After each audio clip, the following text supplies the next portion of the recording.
Well, after a few outtakes, I guess. It's gonna be hard to do this. It's 2 o'clock in the morning, and I've been busy. I've drilled and tapped for body mounted couplers on this. This is just one of those old, what did they call that? Industrial rail models. They're good models. They're just a bit underweight, and yeah, they're actually better detailed than some of the other stuff that was coming out in the 70s and 80s. I think these were actually made in the 90s. But I body mount with the same truck mounted couplers that I use to just get everything running. Sorry, I'm trying to adjust the light to where y'all can see. But all I do is I take a hobby knife, I cut behind the coupler box and get that coupler free. Then I screw the coupler in right there, and then I remount the truck and I check it with a Microtrains height gauge. As long as it's within 3/4 of that coupler, I call that good. I know a lot of people will go, well, wait a minute, but the truth is, if it's within 3/4, then you got at least half of it making contact.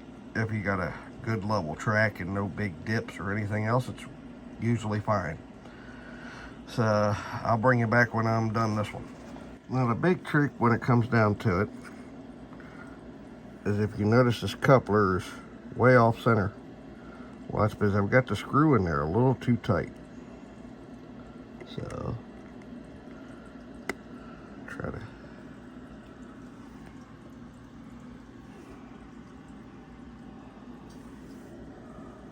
I wonder.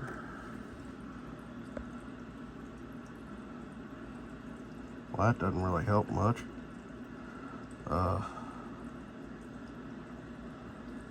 Wish there was a way to turn the flashlight on this thing. Alright. We back off the screw a little bit.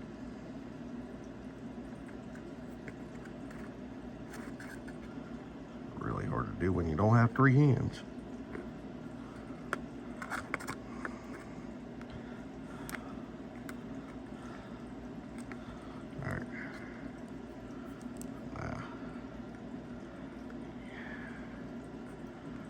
Preferably you're holding the coupler pocket. You back it off until the coupler snaps straight. Once it snaps straight, now you've got the right amount of tension on it. If you can get it stay going back straight, you're good. So you check your other one.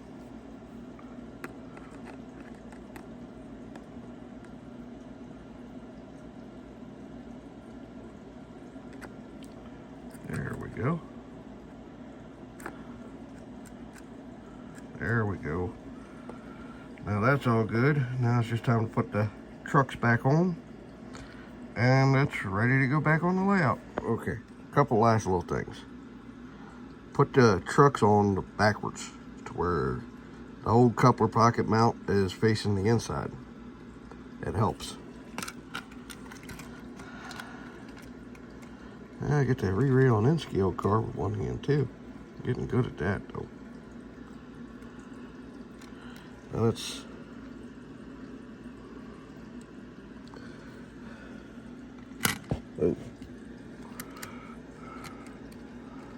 sorry, trying to film and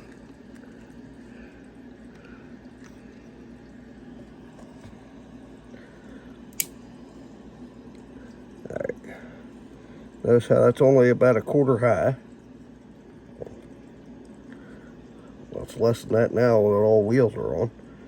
Alright, so we'll flip it around. We also want to make sure it makes good engagement with the gauge.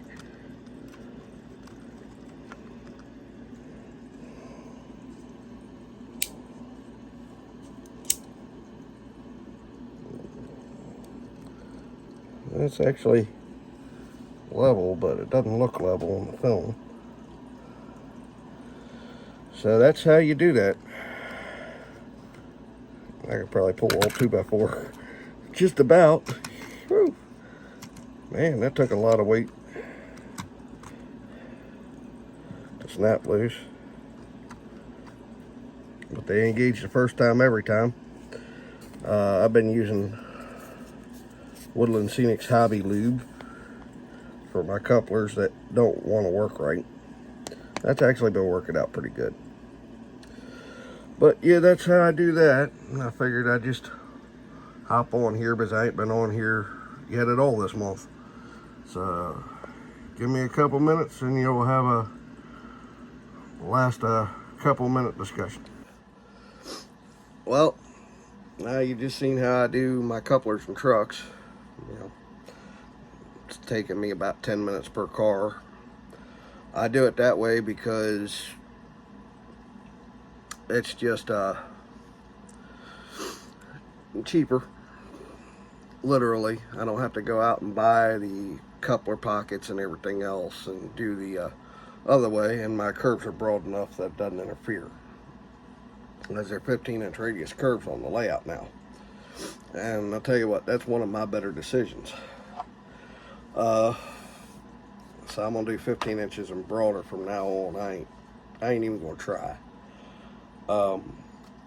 You might have noticed my screwdriver kit. I really like this one. I got this one probably been a year ago. And it's definitely made life a little easier. Got it at Walmart. Yeah, surprising. Walmart actually had something decent. But it's the Hyper Tough 77-piece electronics repair kit. And they still sell this. That's over there with the hand tools. And man, when it comes to doing model railroad stuff and you need a good precision screwdriver set, get this. It's definitely worth it. I think it was like 20 bucks. Yeah, I'm in the process of putting everything away because unfortunately I'm out of screws and I've still got, I think, 6 to 8 cars left to do to have everything that runs on the layout body mounted.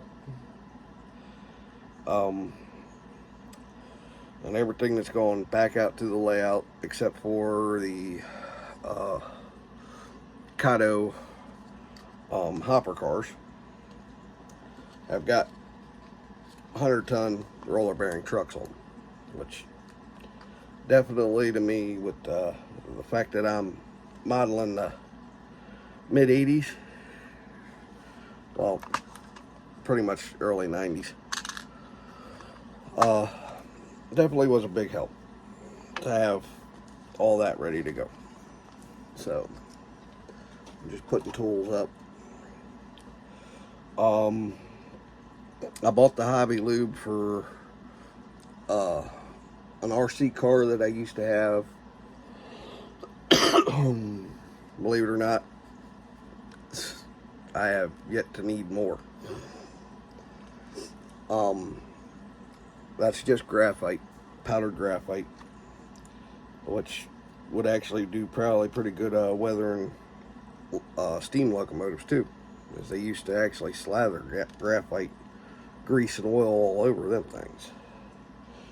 Where did my finger hit?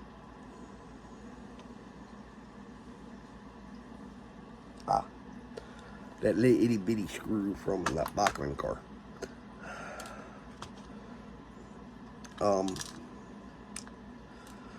I know a lot of you guys are buying new stuff and everything else, and that's all well and good, you know, but there's a lot of older used items out there that I don't know why nobody wants. They're good cars, such as, you know, these. You can pick these up usually $1 or $2 a piece. They probably still got the Rapido couplers on them, but I just turned this $1 or $2 a piece car with fishing weight in it now. That's why it rattles. Into about a $7 car. that's got brand new trucks, brand new wheels, brand new couplers.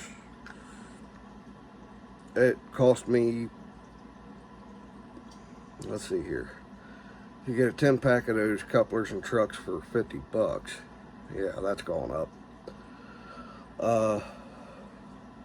But that's for 10 cars. That's 10 pairs. It's 20 couplers and trucks.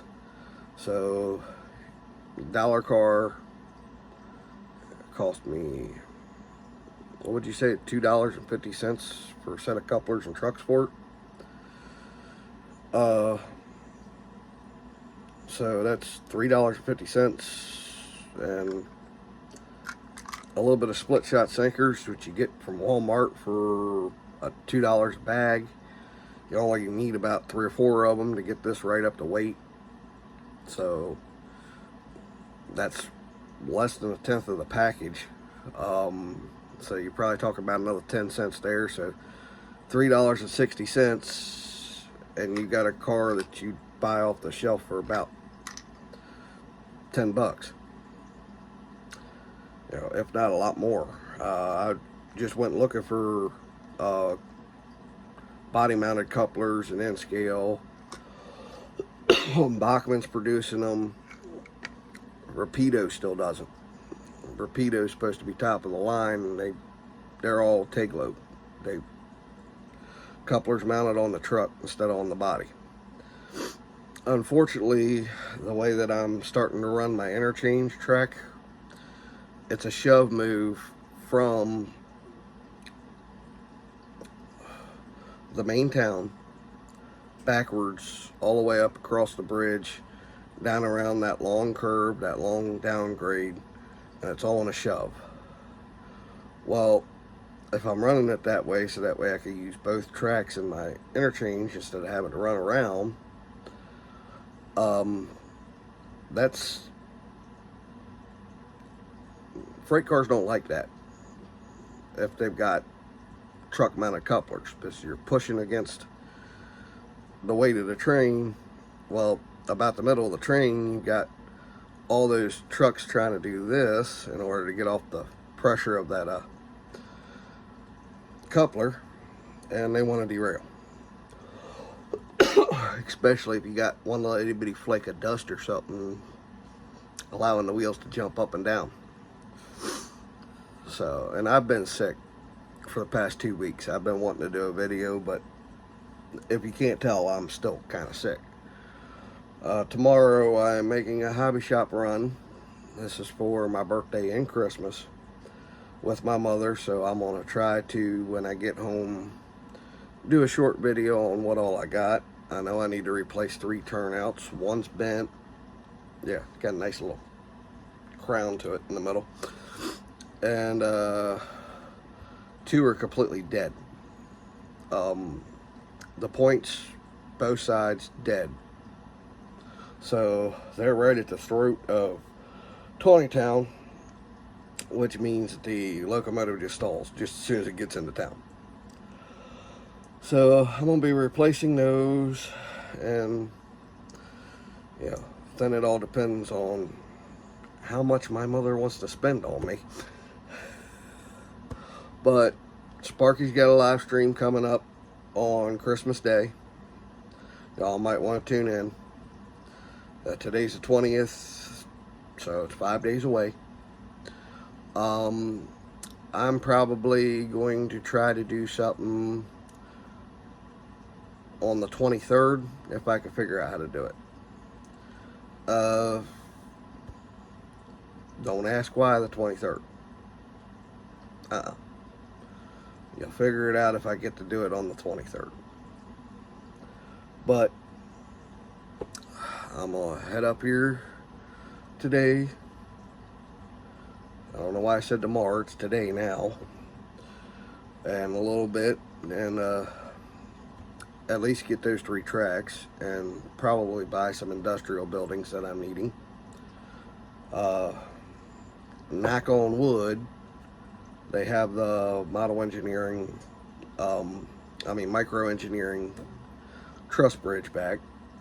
I mean, not truss bridge, it's, yeah, I can't remember it. But the one bridge that I've been looking for, hopefully, is back in stock, because it's in stock again everywhere else, and I had just about given up on that thing.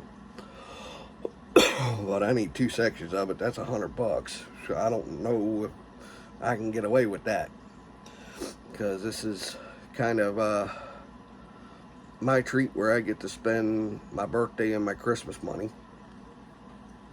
So I'm gonna go up here. I'm not gonna try to take advantage of my mother's wallet, but hey, definitely get what you need first, right? All right, y'all have a good one. I'm gonna try to catch up on Sparky's live stream. I can't guarantee that because that's a busy day for me. So y'all have a good one.